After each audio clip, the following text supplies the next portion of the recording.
Got an email today from a channel viewer who asked about citizen journalism. They wanted to know what it was, how does it differ from traditional journalism, and whether it was something that they should pursue and invest some time in. So let's start with the basic question. What is citizen journalism? Citizen journalism in its most basic form is anyone that is not associated with a traditional news organization reporting on the news. Now that might take the form of a blogger that's talking about a local city council meeting or some local event, a photographer who's photographing an event like, let's say, Occupy Wall Street, or a videographer who's videotaping pretty much anything for reporting later on in a blog, or maybe even with the intention of selling it to a traditional news organization.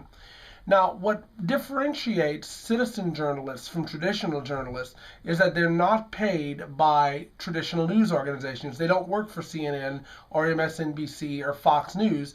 They do their thing on their own, unpaid time. Now, certainly some citizen journalists have turned their hobby into legitimate businesses, and I'm thinking of The Uptake and things like that.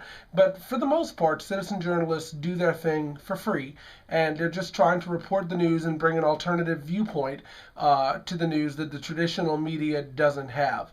So in that respect, anyone who's not working for a traditional news organization that's still reporting news is a citizen journalist. And in fact, the Supreme Court in several rulings has actually held that to be true.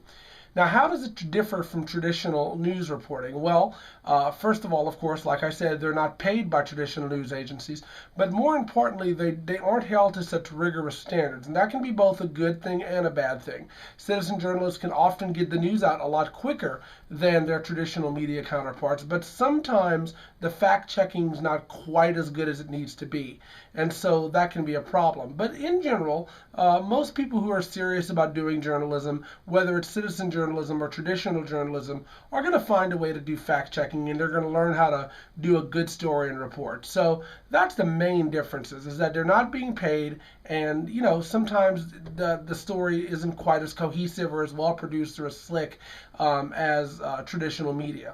Should you get involved in it? Well, that's kind of an iffy thing. It depends on what your passion is. If you like telling a story and you believe that you can do it better sometimes than the local news media, then by all means pick up a camera, pick up a blog, set up a blog on WordPress or whatever, and start writing, start doing journalism.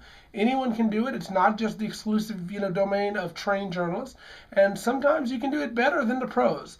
Now, one thing to keep in mind is even though citizen journalists do generally enjoy recognition by the courts as real journalists, that doesn't always translate to the real world. A lot of times people who don't work for traditional news agencies have trouble getting press credentials to cover events, have trouble in the event of like mass arrest, what we saw like at Occupy Wall Street not too long ago, where a lot of journalists that were not credentialed ended up getting arrested because they couldn't prove that they were journalists, even though the Supreme Court has said that any citizen can be a journalist if they're reporting the news.